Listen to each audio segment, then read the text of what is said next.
বর্তমানে ফেসবুকে প্রচুর পরিমাণে রিলস ভিডিও ভাইরাল হচ্ছে, কিন্তু সেটা আমরা অনেকেই জানি না যে ফেসবুকে রিলস ভিডিও আপলোড করার সঠিক নিয়ম। তো আজ আমি আপনাদের দেখিয়ে দিব যে ফেসবুকে রিলস ভিডিও আপলোড করার সঠিক নিয়ম বা পদ্ধতি। এর জন্য আপনাকে ভিডিওটি পুরো স্টেপ বাই স্টেপ ধৈর্য ধরে দেখতে হবে। তো আমি আপনাদের খুব সহজেই দেখিয়ে দিব যে 2025-এ এসে আপনারা কিভাবে খুব সহজেই রিলস ভিডিও ফেসবুকে রিলস ভিডিও আপলোড করবেন। এর ফলে এই নিয়মে যদি আপনি রিলস ভিডিও আপলোড করেন ফেসবুকে, তাহলে আপনার ভিডিও ভাইরাল হওয়ার চান্স অনেকটাই বেড়ে যাবে। সবার প্রথমেই তোমাদের ফেসবুক অফিসিয়াল অ্যাপ্লিকেশনে চলে আসতে হয়। ফেসবুকের অফিসিয়াল অ্যাপ্লিকেশনে আসার পর তোমরা কোনার দিকে তোমাদের প্রোফাইল আইকন দেখতে পাবে, সেখানে 3 ডট দেখতে পাবে। সেই প্রোফাইল আইকনের উপর 3 ডটের উপর তোমাদেরকে সাধারণত ক্লিক করতে হবে। সেই 3 ডটের উপর ক্লিক করার পর তোমরা এখানে তোমাদের প্রোফাইল আইকন এবং প্রোফাইলের নাম দেখতে হবে। সেই প্রোফাইল আইকনের ওপর তোমাদেরকে আবার ক্লিক করতে হবে। প্রোফাইল আইকনের উপর ক্লিক করার পর তোমাদের এখানে ফেসবুকের প্রোফাইলটি সম্পূর্ণভাবে খুলে যাবে। খুলে যাওয়ার পর তোমাদের একটু নিচে চলে আসতে হবে। নিচে আসার পর তোমরা এখানে দেখতে পারবে যে রিলস অ্যান্ড লাইভ বলে অপশন দুইটা। এই রিলসের ওপর তোমাদেরকে সাধারণত ক্লিক করতে হবে। রিলসের উপর ক্লিক করার পর তোমাদের এখানে গ্যালারি খুলে যাবে। গ্যালারিতে যা যা আছে সব কিছু তোমাদের এখানে দেখাবে। তো তোমরা এখানে যদি লাইভ রেকর্ড করতে চাও রিলস, তো লাইভ রেকর্ড করতে পারবে। তাহলে তোমাদের এখানে ক্যামেরার অপশনে ক্লিক করতে হবে।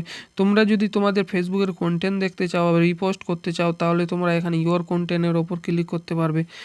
ইওর কন্টেন্টের ওপর ক্লিক করে। তো আমরা এখানে সাধারণত রিল পোস্ট করবো, সেই জন্য আমরা গ্যালারিতে গিয়ে ভিডিও অপশান চুজ করে নেবো। ভিডিও অপশানের পরে আমরা একটা রিল চুজ করে নেবো। রিল চুজ করার পর তোমরা এখানে দেখতে পাবে অডিও। তোমরা এখানে রিলের অডিও চেঞ্জ করতে পারবে, ট্যাক্স লাগাতে পারবে, ইফেক্ট লাগাতে পারবে, তোমরা এখানে স্টিকার লাগাতে পারবে। তো আমরা এখানে একটা এডিট রিলস বলে আরও একটি অপশান দেখতে পাবো। এই অপশানের ওপর ক্লিক করব। এই অপশানের উপর ক্লিক করার পর তোমরা এখানে দেখতে পাবে add, replace, adjust, speed, crop. তোমরা এখানে কোনো কিছু অ্যাড করতে চাইলে অ্যাডের ওপর ক্লিক করবে। কোনো পিকচার রিপ্লেস করতে চাইলে তোমরা যদি এই রিলটিকে রিপ্লেস করতে চাও রিপ্লেসের উপর ক্লিক করবে। তোমরা স্পিড আপ ডাউন করতে চাইলে স্পিডের উপর ক্লিক করবে।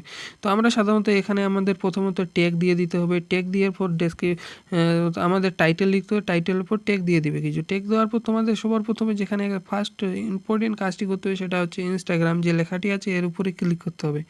এই ইনস্টাগ্রাম লেখার উপর ক্লিক করার পর তোমাদের এখানে যে ইনস্টাগ্রামটি আছে, ইনস্টাগ্রাম আইডিটি আছে, সেটা এখানে শো করবে। শো করানোর পর তোমরা এখানে ইনেবল করে দিবে। এটা সাধারণত অফ থাকে, এটা তোমাদের ইনেবল করে দিবে। এটা মাস্ট বি তোমাদের করতে হবে। এর ফলে কি তোমাদের যে ভিডিওটি ফেসবুকে তোমরা পোস্ট করবে সেটা ইনস্টাগ্রামও রান করবে, ইনস্টাগ্রামও পোস্ট হবে। এর ফলে তোমাদের ভিউজ আসার সম্ভাবনা আরও বেড়ে যাবে। তোমাদের একটু নিচে চলে আসতে হবে। তোমাদের যেটা প্রধানত কাজ করতে হবে নিচে আসার পর তোমরা সি মোর সেটিংয়ের ওপর ক্লিক করে মোর সেটিংয়ের উপর ক্লিক করার পর তোমরা একটু নিচে চলে আসবে। নিচে আসার পর তোমরা এখানে দেখতে পাবে এবি টেস্টেড আছে। নিচে দেখতে পাবে শেয়ার টু গ্রুপস। এই শেয়ার টু গ্রুপসের ওপর তোমাদেরকে ক্লিক করতে হবে। এবি টেস্টের তোমাদের একটি নতুন ভিডিও নিয়ে আসবো আমি এবি টেস্ট কি।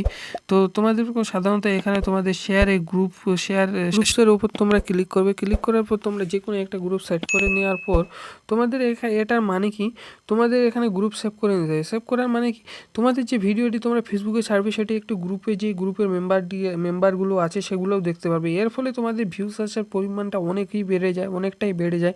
এর ফলে তোমাদের ভিডিও বা রিলস তোমরা আপলোড করছো সেই রিলসের ভাইরাল হওয়ার চান্স অনেকও বেড়ে যায়। এইভাবে তোমরা যদি 2025-এ এসে তোমাদের রিলস আপলোড করো তো অবশ্যই তোমাদের রিলসটি ভাইরাল হবে। তো চলো আজকের ভিডিওটি এই পর্যন্ত। ভিডিওটি যদি ভালো লাগে তো অবশ্যই তোমরা লাইক, কমেন্ট অ্যান্ড সাবস্ক্রাইব করে দেবে।